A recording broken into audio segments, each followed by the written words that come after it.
Gerry Mulligan told Miles Davis his arrangements were wrong.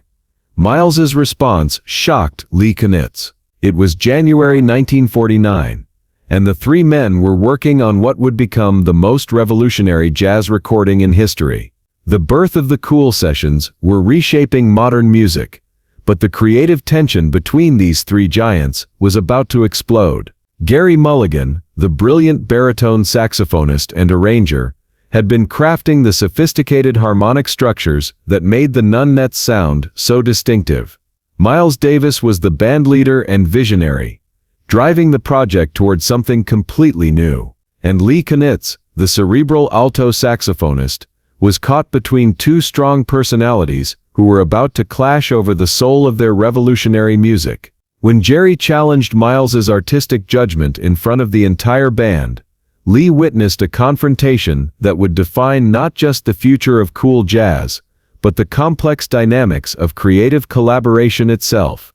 It was a freezing January morning in 1949, and the Capitol Records studio on Melrose Avenue was buzzing with nervous energy. The Miles Davis No-Net was preparing for their third and final recording session for what would eventually become known as Birth of the Cool, though at the time, no one knew they were making history. Miles Davis, at 22, was already establishing himself as one of the most important voices in modern jazz. But this project was different from anything he'd attempted before. Instead of the typical small combo format, he was leading a 9-piece ensemble that included unusual instruments for jazz, French horn, tuba, and a carefully balanced rhythm section that could handle complex arrangements. The driving force behind the Nunnets' sophisticated sound was Gerry Mulligan, the 21-year-old baritone saxophonist from New York, who had already made a name for himself as both a player and an arranger. Gerry's arrangements were the heart of the project, intricate, harmonically advanced compositions that maintained the improvisational spirit of bebop while creating something cooler, more restrained, more intellectually sophisticated. Lee Konitz, the 21-year-old alto saxophonist from Chicago, was the third member of what many considered the creative core of the group. Lee brought a different sensibility.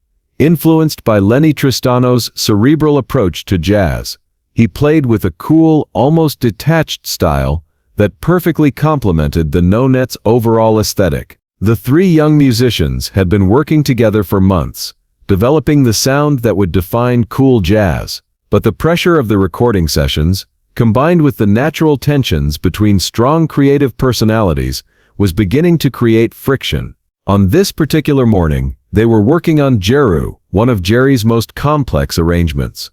The piece featured intricate interweaving lines between the horns, with each instrument playing a carefully crafted part that contributed to the overall harmonic structure. Miles was standing in the middle of the studio, trumpet in hand, working through his solo section when Gerry approached him with a concerned expression. "Miles, I need to talk to you about your interpretation of this section," Gerry said, pointing to the arrangement on his music stand. Miles looked up, immediately sensing that this wasn't going to be a casual musical discussion. "What about it?" "You're not playing it the way I wrote it," Gerry said, his voice carrying the confidence of someone who had spent weeks perfecting every detail of the arrangement. "The phrasing needs to be more precise. The way you're approaching the harmonic transitions is throwing off the entire balance of the piece." Miles felt his jaw tighten. He'd been leading bands for 3 years now, and he didn't appreciate being corrected in front of his musicians, especially by someone who was technically a sideman. "The phrasing works fine," Miles said, his voice showing the first signs of irritation. "It fits with the overall feel of the piece." Gerry shook his head. "No, it doesn't. Look, Miles, I respect your playing, but arranging is different from improvising. Every note in this chart has a purpose. When you change the phrasing, you're disrupting the harmonic logic that makes the whole thing work." Lee Konitz was standing nearby, watching this exchange with growing unease. He could see that both men were passionate about their positions, but he also sensed that this was about more than just musical interpretation. "Maybe we should try it both ways and see what sounds better," Lee suggested diplomatically. But Miles was already moving past diplomatic solutions. "Gerry, let me ask you something. Whose name is on this recording contract?" Gerry looked confused. "What does that have to do with anything?" "It has everything to do with everything," Miles said, his voice becoming more intense. "This is my band. These are my recording sessions. You wrote the arrangements, and they're good arrangements, but I'm the one who has to play them and make them work musically." The rest of the band had stopped their individual practice and was now listening to this confrontation with fascination and concern. "Miles, that's exactly my point," Gerry said, his own voice rising. "You can't just change arrangements arbitrarily because you feel like it. There's a craft to this. There's a structure. When you ignore that structure, you're undermining the entire artistic vision of the piece." Miles walked closer to Gerry, and Lee could see the intensity building in his dark eyes. "Whose artistic vision?" Miles asked. "Yours or mine?" "The music's artistic vision," Gerry replied. "This isn't about ego, Miles. It's about serving the composition." That was the wrong thing to say. Miles's voice became quiet and dangerous. "Don't talk to me about ego, Gerry, and don't lecture me about serving the music. I've been serving this music since I was playing with Charlie Parker when you were still in high school." "That's not fair," Gerry protested. "This isn't about experience. It's about understanding how arrangements work. You can't just—" "I can do whatever I want," Miles interrupted.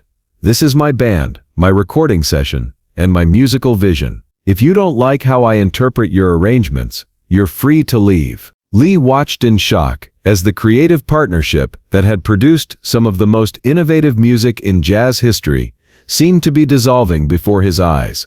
"Miles," Lee said carefully, "maybe we should take a break and—" "No," Miles said, not taking his eyes off Gerry. "We're going to settle this right now. Gerry thinks his arrangements are more important than my musical judgment. I think the bandleader gets to decide how the music is played. Let's see who's right." Miles turned to the rest of the band. "We're going to record Gerro right now. I'm going to play it exactly the way I think it should be played. If anyone doesn't like it, they can leave." Gerry stood there for a moment, clearly torn between his artistic principles and his desire to be part of this revolutionary project. "Miles, you're making a mistake," Gerry said finally. "The arrangement won't work the way you want to play it. The harmonic relationships will be wrong." "Then that's my mistake to make," Miles replied. Lee could see that this confrontation was about more than just musical interpretation. It was about creative control, about who had the authority to define the artistic direction of the group. Miles was asserting his leadership in the most direct way possible, while Gerry was defending the integrity of his written music. "Let's record it," Miles said to the engineer. They ran through Gerro, with Miles playing his interpretation of Gerry's arrangement. To Lee's ears, it actually sounded quite good, different from what Gerry had originally intended, but not wrong. Miles had a natural instinct for phrasing and harmonic movement that allowed him to make changes that worked musically, even if they departed from the written music. When they finished the take, the studio was quiet for a moment. "Play it back," Miles said to the engineer. They listened to the playback in silence. The recording was undeniably good. The nonet's distinctive sound was there, the harmonic sophistication was intact, and Miles's solo work was inspired. But Lee could also hear what Gerry was talking about. There were moments where Miles's interpretation created different harmonic implications than what Gerry had written. And while they weren't wrong, they were different from the original conception. When the playback ended, Miles looked at Gerry. "Well?" Gerry listened to the entire thing without saying a word. When it finished, he was quiet for a long moment. "It's not what I wrote," he said finally. "No, it's not," Miles agreed. "But is it good?" Gerry considered this. "It's different. It works, but it's not the same piece I arranged." "Maybe it's a better piece," Miles said. "Maybe it is," Gerry admitted reluctantly. "But that's not the point." "What is the point?" Lee asked, genuinely curious about where this was heading. "The point," Gerry said, "is that we're supposed to be collaborating. That means respecting each other's contributions. I spent weeks working on these arrangements. I thought about every harmonic relationship, every voice-leading choice, every rhythmic detail. When Miles changes things without discussing it, he's not collaborating, he's dictating. Miles listened to this, and for the first time since the confrontation began, his expression softened slightly. "Gerry, you're right about one thing. These arrangements are brilliant. They're the foundation of everything we're doing here. Without your writing, this whole project doesn't exist." Gerry looked surprised by this acknowledgement. "But," Miles continued, "when we get in the studio, when we're actually making music, I have to trust my instincts. I have to play what feels right to me. If I just read your arrangements exactly as written, I'm not bringing anything of myself to the music." Lee could see that both men were beginning to understand each other's positions. "So what do we do?" Gerry asked. Miles thought for a moment. "We find a middle ground. You explain to me what's crucial in the arrangements, what absolutely has to stay the same for the harmonic structure to work, and I'll tell you where I need flexibility to make the music feel natural to me." Gerry nodded slowly. "That could work." "Lee," Miles said, "what do you think?" Lee had been waiting for this moment. "I think you're both right, and you're both wrong. Gerry, your arrangements are incredible, but music isn't just math. Miles, your instincts are usually right, but collaboration means listening to your collaborators." Miles and Gerry both looked at Lee with surprise. It was the most assertive either of them had ever heard him be. "What I think we should do," Lee continued, "is record everything twice. Once exactly as written, once with Miles's interpretation, then we listen and decide which version serves the music better." Miles and Gerry looked at each other, then back at Lee. "That's actually not a bad idea," Miles said. "It would give us options," Gerry agreed. They spent the next 4 hours recording multiple versions of each piece, experimenting with different approaches, finding compromises that honored both Gerry's arrangements and Miles's interpretive instincts. The result was some of the most innovative jazz ever recorded. The birth of the Cool Sessions created a new direction for the music, one that combined intellectual sophistication with emotional directness, complex arrangements with natural swing. Years later, when jazz historians wrote about the birth of the Cool Sessions, they often focused on the musical innovations. But Lee Konitz always remembered that day differently. He remembered it as the day he learned that great art requires both individual vision and collaborative respect, that creative tension can produce breakthrough results if it's managed constructively. "Miles taught me that a leader has to trust his instincts," Lee would say in interviews decades later. "But Gerry taught me that individual inspiration has to be balanced with collective craft." The magic happened when they found a way to honor both principles. The three men continued to work together for the remaining sessions, and their collaborative relationship became more productive than ever. Miles learned to appreciate the sophistication of Gerry's arrangements. Gerry learned to trust Miles's interpretive instincts.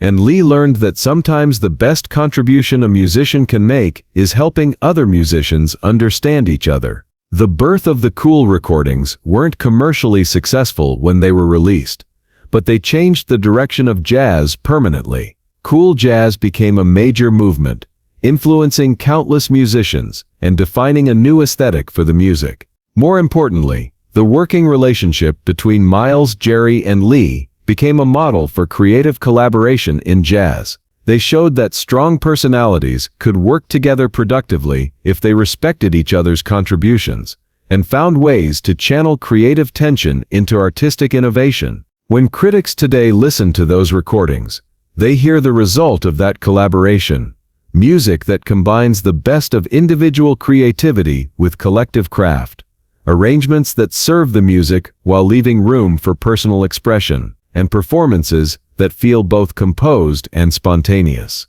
The confrontation between Miles and Gerry that shocked Lee Konitz became the foundation for one of the most important collaborations in jazz history. It proved that creative conflict, when handled constructively, can produce art that transcends what any individual could create alone. If this story of creative collaboration and the productive resolution of artistic conflict moved you, make sure to subscribe and hit that notification bell. Share this video with anyone who needs to understand that the best art often emerges from the tension between individual vision and collective craft. Have you ever been part of a creative collaboration where conflict led to breakthrough results? Let us know in the comments, and don't forget to check out more stories about the moments when artistic disagreement produced musical innovation.